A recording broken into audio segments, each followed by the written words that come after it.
Photograph सभी आपने देखे, वो शालिनी और माधव सिंह के थे, जिनकी शादी 1 साल पहले बड़ी धूमधाम से की गई थी। मध्य प्रदेश स्थित माधव सिंह की पुश्तैनी हवेली में दोनों का रिसेप्शन किया गया और दोनों बेहद खुश भी थे। फिर अचानक ऐसा क्या हुआ कि शादी के 6 महीने बाद ही शालिनी कहीं गायब हो गई। जो लड़की कमरे में बंद थी वो शालिनी की छोटी बहन अंजलि थी। उसे इस तरह कैद करके क्यों रखा गया था, किसने कैद किया था उसे, जब ये राज खुलेगा तो आप हैरान रह जाएंगे।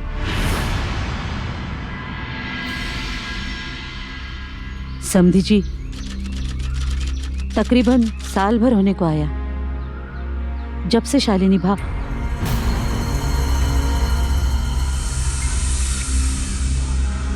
मेरा मतलब है कि जब से वो लापता हुई है हम सब के लिए वक्त बहुत दुख दे रहा है, पर सबसे ज्यादा सहा है माधव ने।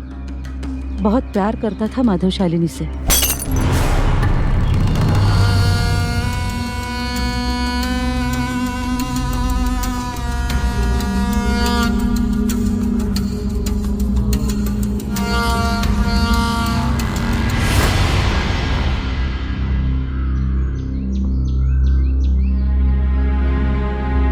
देखा आपने, खुद को पूरी तरह शराब में डुबो दिया है माधव ने। शालिनी को तो भूल नहीं पाया और ये शराब गले पड़ गई। मैं समझ सकता हूँ। इसलिए मैंने आपको बुलाया कि अब हम बड़ों को ही समझदारी दिखानी होगी। मेरे पास एक प्रस्ताव है आपके लिए।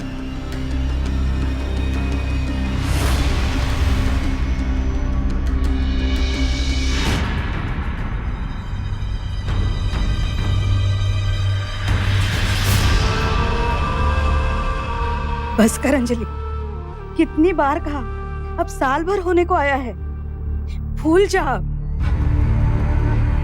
और 18 साल जो मैंने दी के साथ गुजारा है उन्हें कैसे भूल जाऊं? मेरी छोड़िए, क्या आप भूल पाई है दी को?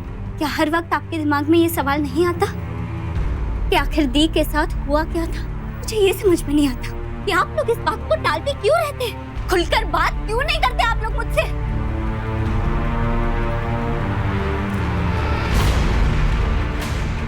अब आप ही संभालिए अंजलि को, वो फिर से शुरू हो गई है। तो इसमें बुराई क्या है माँ?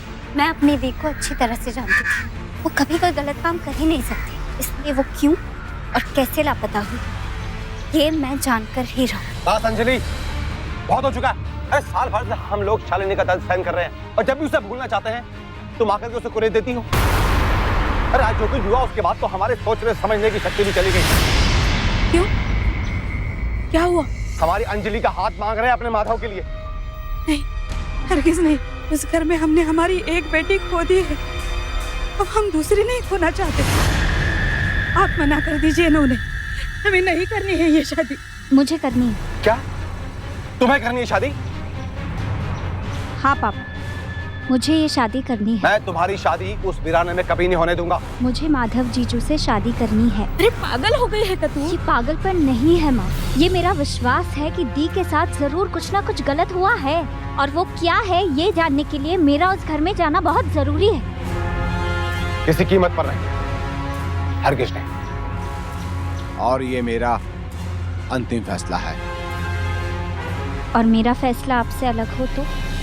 अंजलि को यकीन ही नहीं था कि उसकी बहन शादी करने के बाद किसी के साथ भाग सकती है।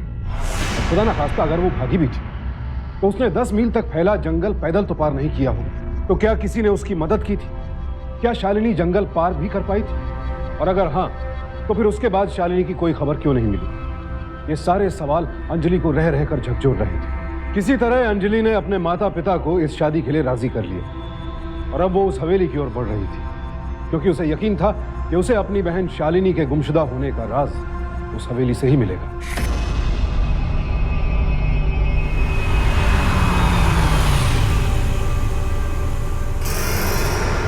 मम्मी जी, ये हवेली और कितनी दूर है? यहाँ से तकरीबन 10 मील और दूर है। 10 मील और? शहर से इतनी दूर क्यों? पुश्तैनी हवेली है बेटा, ध्यान रखना कहीं बाहर अकेले निकलने की कोशिश मत करना। घना जंगल है, खो जाने की पूरी गुंजाइश है। पहले भी एक बार भुगत चुके हैं हम नहीं चाहते कि दोबारा ऐसे कुछ। समझ रही है ना? और वैसे भी तुम एक बार पहले भी आ चुकी हो हवेली। जी, दी की शादी पर आई थी।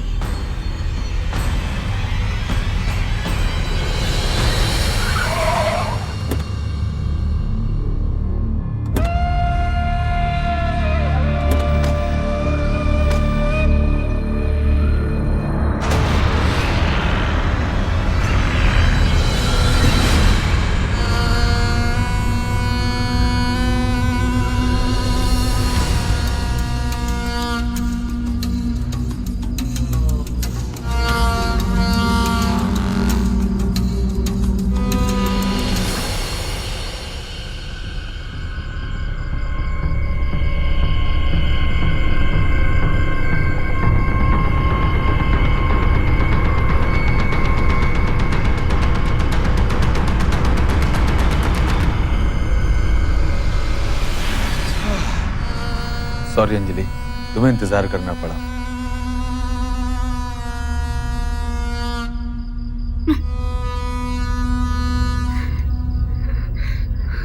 क्या हुआ? तुम रो क्यों रही हो? क्या तुम इस शादी से खुश नहीं हो? ऐसी बात नहीं है। क्या मैं आपसे कुछ मांग सकती हूँ? हाँ हाँ। वक्त, आप गलत मत समझिए। इस वक्त मैं जहाँ हूँ वो कभी मेरी दी का घर हुआ करता था। आप उनके पति थे और आज अचानक से ये सब कुछ। मुझे एडजस्ट करने में थोड़ा सा वक्त चाहिए। मैं चाहती हूँ कि मैं जब आपको अपनाऊं तो पूरे मन से अपनाऊं। आपके लिए भी बहुत मुश्किल होगा ना ये सब कुछ। आफ्टर ऑल आप शालिनी दी से बहुत प्यार करते थे ना। तुम ठीक कहती हो अंजलि, शादी हम दोनों के लिए बेहतर होगा।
नमस्ते बहू जी। जंगली कुत्ता है, रात को घुसाया था हवेली में। हम ही ने इसे गोली मारी थी। यहाँ सांझ पड़ते ही जंगली जानवर आसपास घूमने लगते हैं। कुछ दिन बाद जब अंदर सड़ेगा तो बढ़िया खाद बनेगा। फूलों का रंग निखरेगा इससे।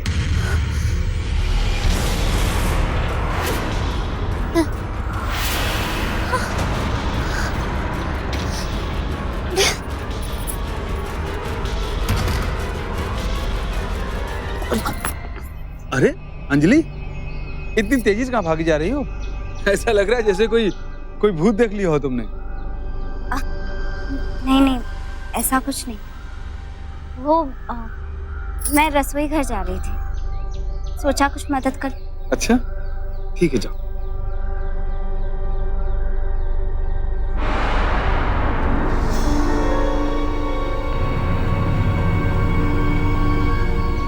नजर रखना इस पे, कहीं इस बेवकूफ माली से ज्यादा बातें न करे।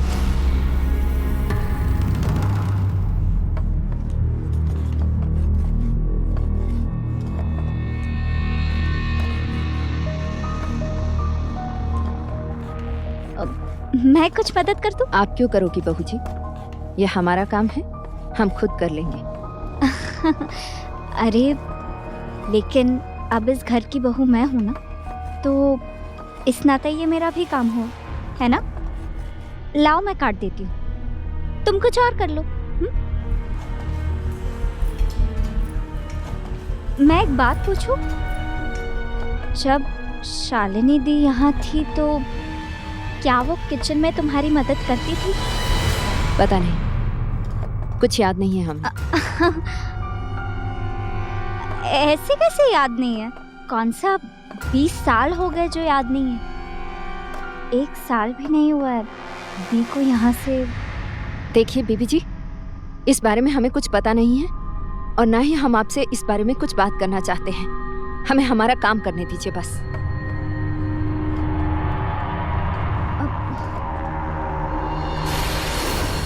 माँ, ये जमुना कहाँ रहती है? देखो अंजलि, सबसे पहले तुम ये याद रखो कि तुम शेखावत परिवार की बहू हो, इसलिए मुझे जब भी बुलाओगे मासा कह के बुलाओगे। जी मासा। हवेली के पीछे नौकरों के क्वार्टर्स बने हैं, वहाँ रहती है। अच्छा मासा, हमारा घर कितना बड़ा है और नौकर सिर्फ एक।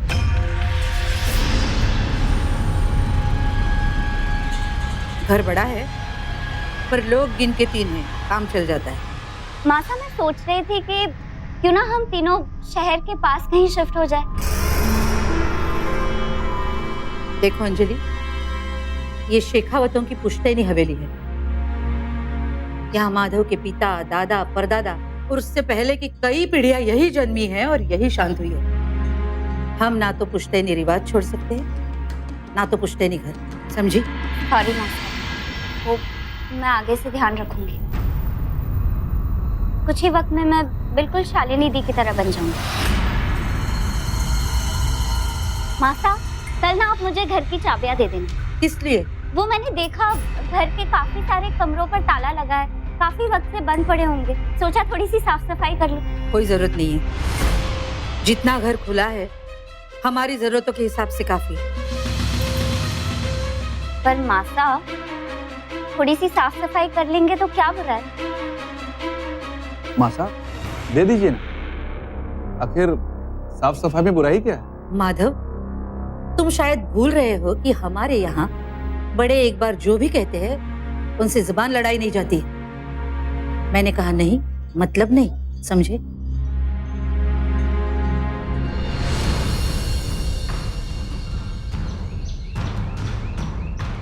क्या जरूरत थी उसकी सिफारिश करने की, जबकि मैं कह चुकी थी मैं उसे चाबियां देना नहीं चाहती। नुकसान भी क्या है मासा, बल्कि आपकी इस तरह मना करने से उसे शक जरूर हो जाएगा कि आखिर कोई तो बात है जो आप मना कर रही हो। शक तो मुझे उस पर हो रहा है, आए हुए 2 दिन नहीं हुए और चाबियां चाहिए उसे। आप कुछ ज्यादा ही सोच रही हो मासा, बच्ची है वो, उसके पास इतना दिमाग नहीं है। कुछ दिन बहू बहू खेलेगी, फिर थक के चाबियां आपके हवाले कर देगी, और फिर चाबी लेकर ढूंढेगी भी क्या?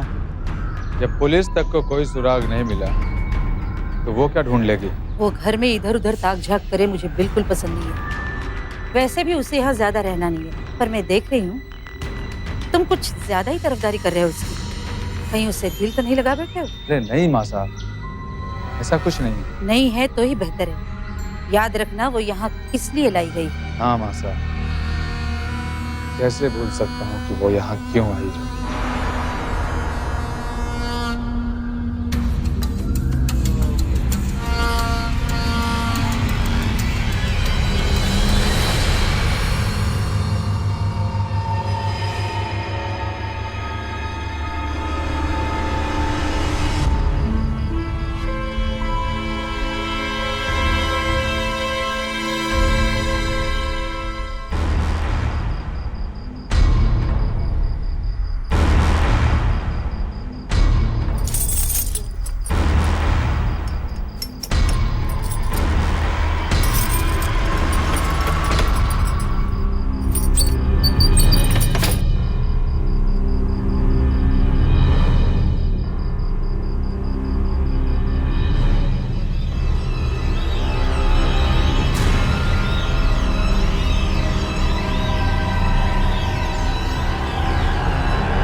माय गॉड, देखे कपड़े,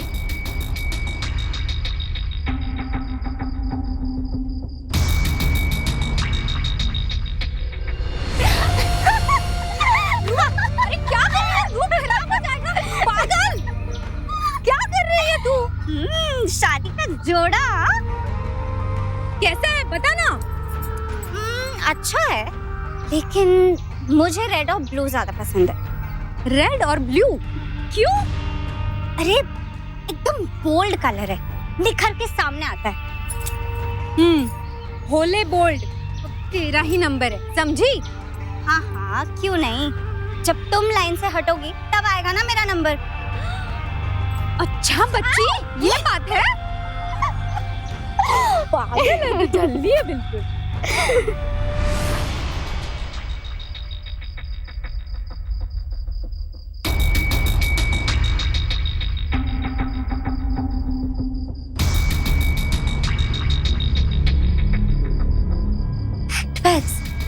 बीबी जी, हमने खुद ने उनको कपड़े बांधते हुए देखा था। 2 सूटकेस लगा रही थी, उसके बाद हमने उनको कभी नहीं देखा। इसका मतलब दी यहाँ से भागना चाहती थी, पर भाग नहीं पाई। उन्हें रोका गया था। Hello hello Anjali. दी, हाय, कैसी हो तुम? सब झूठ था अंजलि, सब दिखावा था। शेखावत हवेली की शान। इन लोगों के पास कुछ भी नहीं है अंजलि, कुछ भी नहीं है। सब कुछ कर्जे में डूबा हुआ है।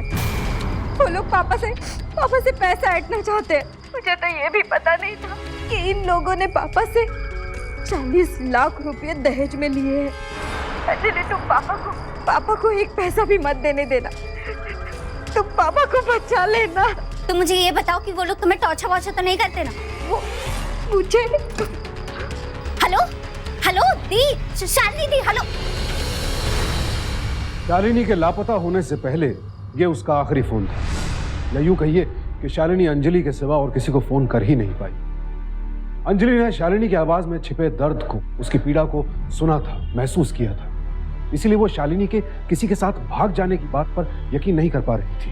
उसे यकीन था कि उसकी बहन के साथ कोई ना कोई अनहोनी हुई थी, और अब शालिनी के पैक किए बैग मिलने से उसका यह यकीन और भी गहरा हो गया कि शालिनी किसी के साथ भागी नहीं थी। लेकिन महज ये सुराग माधव सिंह को शक के दायरे में लाने के लिए काफी नहीं था। माधव जी, वो जो कमरा बंद पड़ा है, वो आपका और शालिनी दी का हुआ करता था ना? अंजलि प्लीज, मैं ये सब बातें याद नहीं करना चाहता। मैं भूल जाना चाहता हूँ उस वक्त को। मुझसे शालिनी के बारे में प्लीज बात मत क्या करो। टूट कर चाहता था मैं शालिनी को। उसके इस तरह भाग जाने से मेरे दिल पर क्या बीती है मैं बता नहीं सकता। I understand.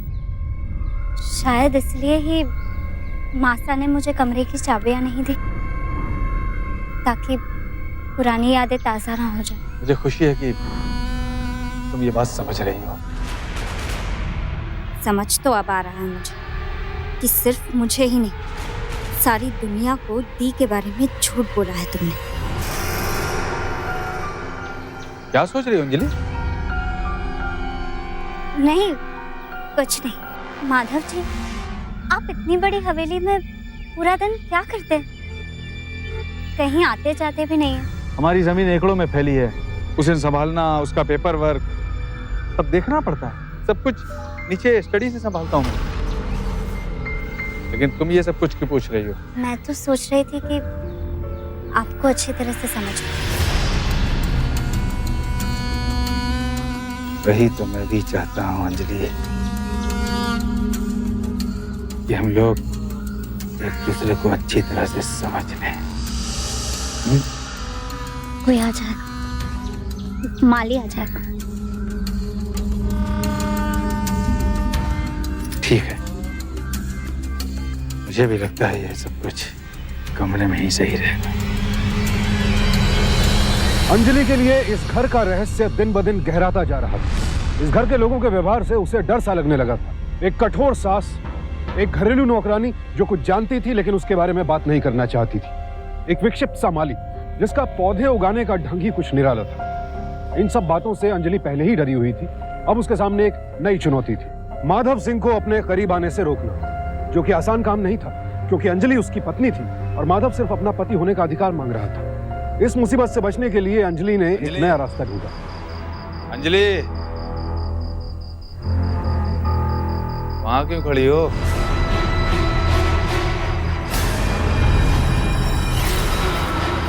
Shalini,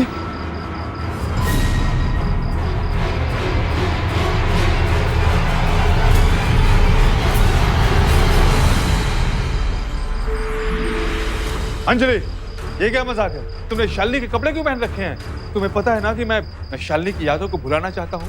I am sorry, वो मुझे लगा कि आपको शालिनी दी बहुत पसंद है, इसलिए मैं उनकी तरह तैयार होकर आई। मैं तो बस आपको खुश करना चाहती थी। सो जाओ, सो जाओ, सो जाओ तुम।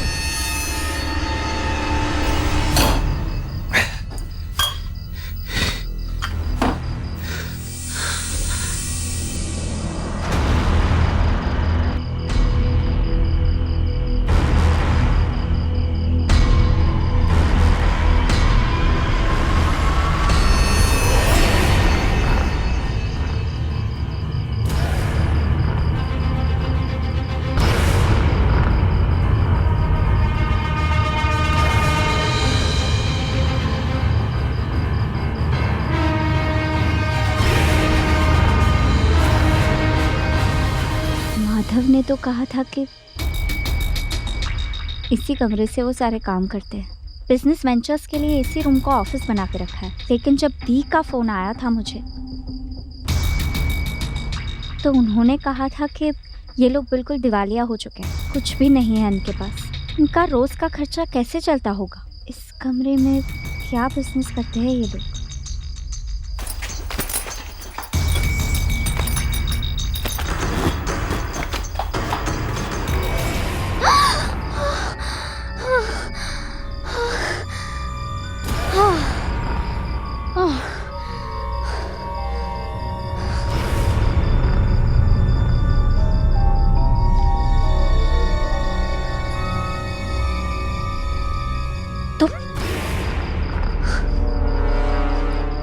तुम यहाँ क्या कर रहे हो? आप यहाँ क्या कर रही हैं बहू जी?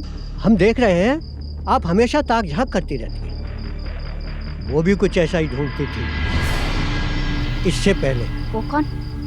शालिनी दी? ये नहीं बताऊंगा, पर ढूंढती थी, खुद ही गायब हो गई। देखो, ये सब मेरे लिए जानना बहुत जरूरी है। तुम्हें जो कुछ भी पता है तुम प्लीज मुझे बता दो।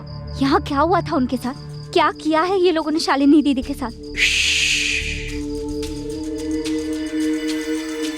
वो जाग गए हैं। उन्होंने आपसे हमें बात करने के लिए मना किया है। अगर उन्हें मालूम हो गया कि हमने आपसे बात की है तो मार देंगे। जाओ यहाँ से, जाओ। ठीक है, मैं जाती हूँ, लेकिन कल मुझे दिन के समय मिल सकते हो जब आसपास कोई ना हो? ठीक है, कल फुलवारी के पास।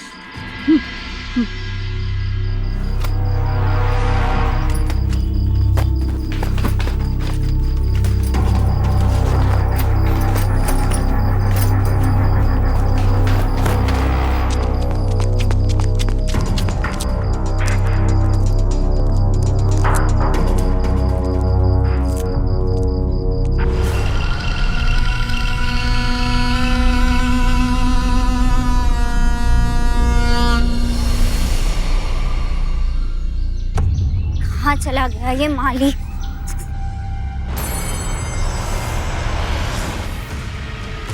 क्या हुआ अंजलि?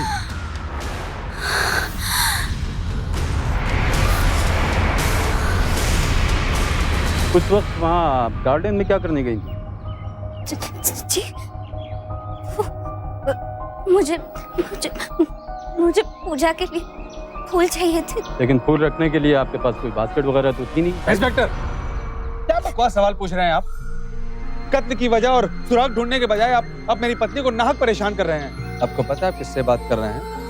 माधव सिंह शेखावत की पत्नी से बात कर रहे हैं आप। माधव जी शांत हो जाइए, मैं तो यूं ही है एक रूटीन सवालात कर रहा था इनसे। माधव सिंह जी आइए जरा बात करते हैं, आइए।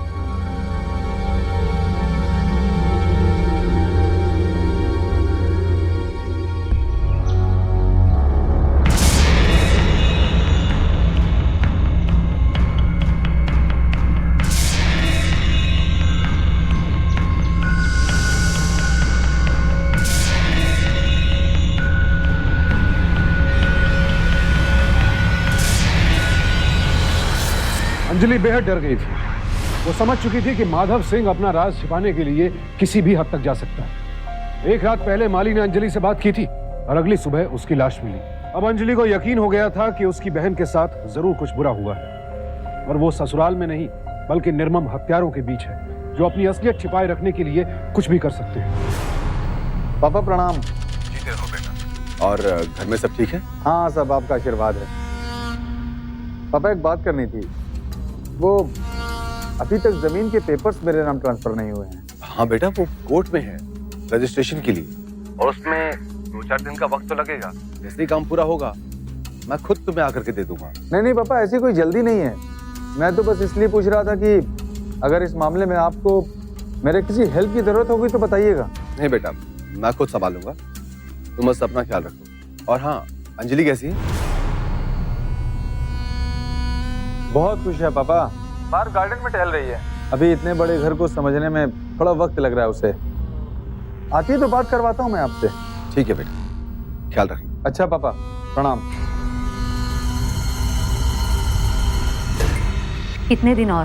कह रहा है 2-4 दिन और लगेंगे।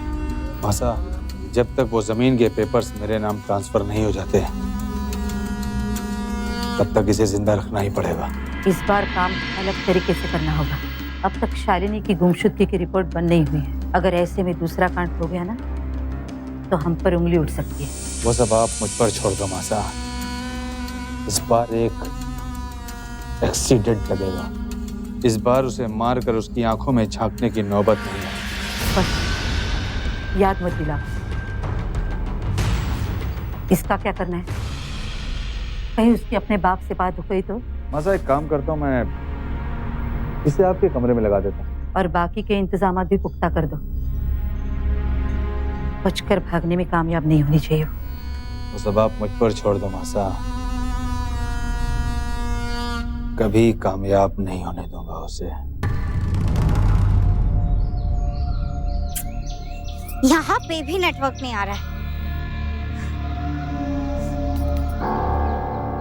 अब तो पापा को लैंडलाइन से ही फोन करना पड़ेगा।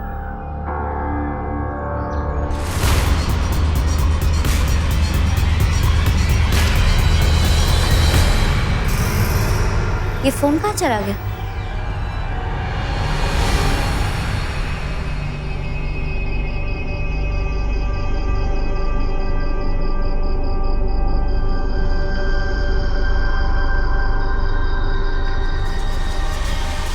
जंगली कुत्ता है, रात को घुस आया था हवेली में। हम ही ने इसे गोली मारी थी। कुछ दिन बाद जब अंदर सड़ेगा तो बढ़िया खाद बनेगा, फूलों का रंग निखरेगा इससे।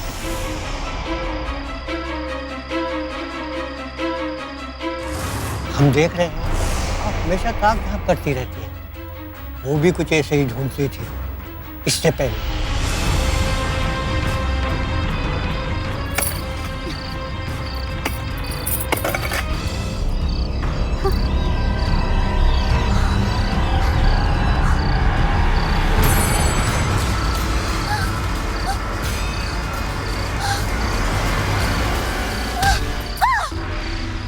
जिस गली जाना नहीं उसका रास्ता पूछना कभी कभी नुकसानदेह हो जाता है अंजलि। ज्यादा होशियारी दिखाने के चक्कर में तुमने कर लिया ना अपना नुकसान। अब तुम यहीं रहो।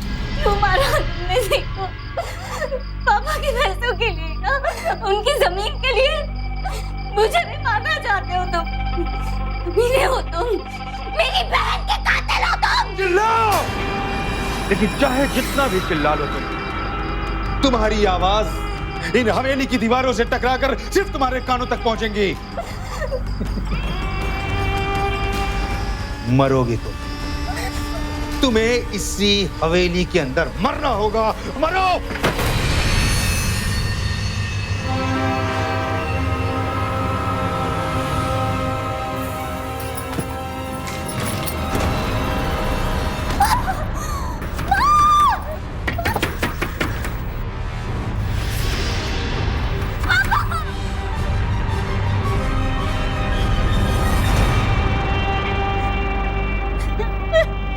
क्यों नहीं हो तुम अंजलि? अगर उन्होंने वाकई शालिनी के साथ कुछ ऐसा किया है, तुम्हें क्या लगता है तुम वहां पर सेफ रह पाओगी?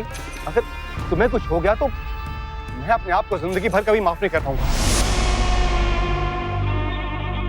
अब अंजलि को एहसास हो रहा था कि अपने पिता की बात ना मानकर उसने कितनी बड़ी भूल की थी। इतने निर्मम और क्रूर हत्यारों के सामने वो बिल्कुल बेबस थी। इतनी बेबस कि अपनी आवाज भी अपने माता पिता तक नहीं पहुंचा पा रही थी। उसे लगने लगा था कि शायद अपनी बहन शालिनी की मौत के राज के साथ साथ वो खुद भी एक राज बनकर रह जाएगी। वो जानती थी कि उसकी जिंदगी खतरे में थी, लेकिन उसे भागने का कोई रास्ता नजर नहीं आ रहा था। चली गई? लेकिन ऐसे कैसे चली गई? कुछ तो कहा होगा। क्या उसे पता नहीं था कि हम लोग आने वाले हैं? बाजार गई है कुछ लाने के लिए। बहुत एक्साइटेड है इस घर को फिर से डेकोरेट करने के लिए। जमुना भी गई है माधव की कार में। हाँ, मतलब बहुत दिनों से यहाँ बोर हो रही थी तो जाने की जिद की है, फिर हमने रोका नहीं।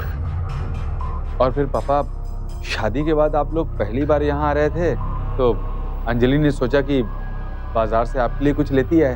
अब छोड़िए भी समझी जी, आप तो जानते ही हैं आजकल के बच्चों को। आप चाय पी लीजिए। जी माधव बेटा, ये जमीन के ट्रांसफर के पेपर है, रजिस्टर्ड है, देख लो। अरे आपने करवाया तो ठीक ही होगा, इसमें देखने की क्या जरूरत है। जी तो अब हमें आप इजाजत दीजिए, हम चलते हैं। थोड़ी देर के लिए रुकते हैं ना जी, बस एक बार अंजलि आएगी तो उसे मिलते जाएंगे। फिर बार बार इतनी दूर आना तो नहीं होता है ना जी। चलिए मैं तब तक हमारी स्टेट दिखा के लाती हूँ।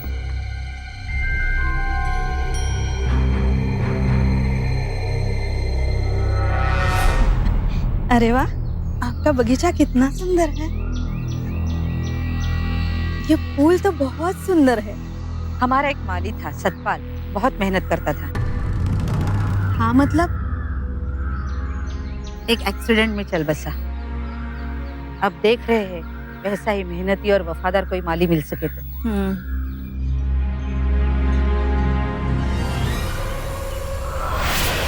माधव की कार तो यही खड़ी है, फिर अंजलि किस कार में गई?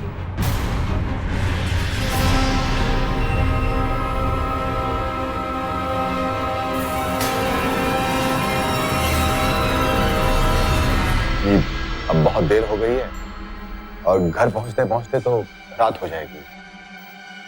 हम कल आते हैं अंजलि से मिलने के लिए। ठीक है पापा। जी आइए।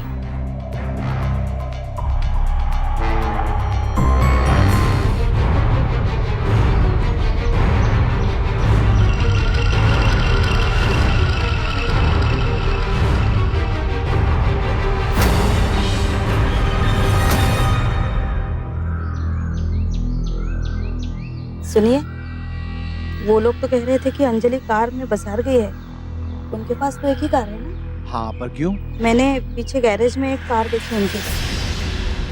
मुझे लगता है जरूर कुछ गड़बड़ है। हमसे जरूर कुछ छिपा रहे हैं, लेकिन हम उनसे सीधे बात भी तो नहीं कर सकते। क्या हुआ, रुक क्यों गए?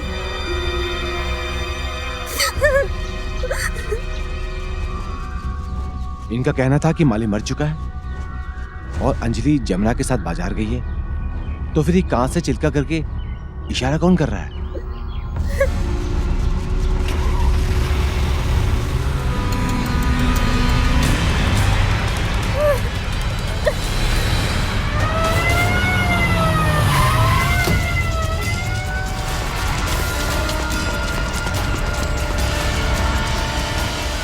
माधव सिंह, हवेली को चारों तरफ से घेर लिया गया है। अंजलि को छोड़ दो।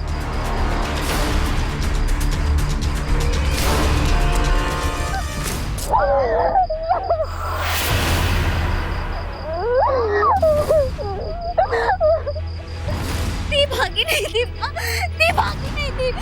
इन लोगों ने दी को मार डाला। पैसों के लालच में आकर उन्होंने दी को यही इसी गार्डन में दफना दिया था। ये लोग मुझे भी मारना चाहते हैं। मुझे भी मारना चाहते हैं। बस बेटा, मुझे तो पहले से शक।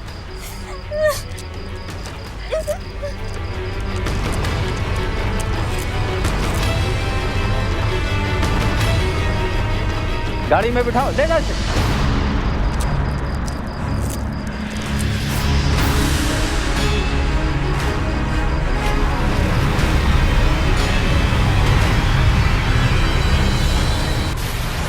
फॉरेंसिक रिपोर्ट से ये तो पता चल ही जाएगा कि शालिनी की मौत कैसे हुई, लेकिन हम तुमसे सुनना चाहते हैं माधव सिंह, बताओ उसे क्यों मारा? हमने उसे नहीं मारा। हम क्यों मारेंगे? ये हमारे खिलाफ कोई साजिश है। साजिश? देखो माधव सिंह, तुम जानते हो कि पुलिस वालों के पास और भी तरीके होते हैं सच उगलवाने के।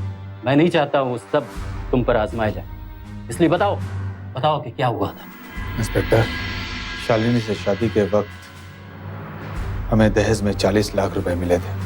हमने उस पर दबाव डाला कि वो अपने पिता से और पैसे लेकर आए, लेकिन उसने मना कर दिया क्योंकि वो जान चुकी थी कि हम लोग दिवालिया हो चुके हैं। वो बागी होने लगी थी, पुलिस पे जाने की धमकी देने लगी थी हमें, और इसीलिए एक रात हमने शालिनी मासा से मैंने तुम्हें बचा लिया, लेकिन मुझसे तुम्हें कौन बचाएगा?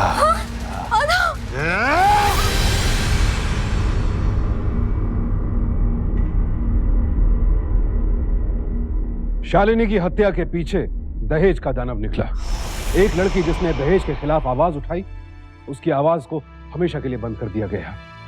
और ये राज ही रह जाता अगर शालिनी की छोटी बहन अंजलि ने हिम्मत दिखाकर सच तलाशने की कोशिश न की होती। अंजलि ने न केवल बहादुरी दिखाई बल्कि बेहद समझदारी से अपने पिता को संकेत भी दिया। अंजलि की हिम्मत की वजह से और न जाने कितनी लड़कियों की जिंदगी खत्म होने से बच गई, क्योंकि माधव सिंह अंजलि के बाद किसी और से शादी करता, दहेज लेता और उसे मार डालता, और यह सिलसिला यूं ही चलता रहता। माधव सिंह और उसकी मां को दहेज उन्मूलन अधिनियम के साथ साथ शालिनी की हत्या के लिए आईपीसी की धारा 302 के तहत दोषी पाया गया और दोनों को उम्र कैद की सजा सुनाई गई। इसीलिए रहिए सावधान दहेज के दानव से, क्योंकि जो धन आप अपनी बेटी के सुखी भविष्य के लिए दे रहे हैं, दरअसल वही उसकी खुशियों में आग लगा रहा है। सावधान रहें, सतर्क रहें, सुरक्षित रहें। इसी उम्मीद के साथ अब मैं सुशांत सिंह आपसे विदा लेता हूं। फिर मुलाकात होगी ऐसी एक और सत्य घटना के साथ। देखते रहें सावधान इंडिया, इंडिया फाइट्स बैक। तो सावधान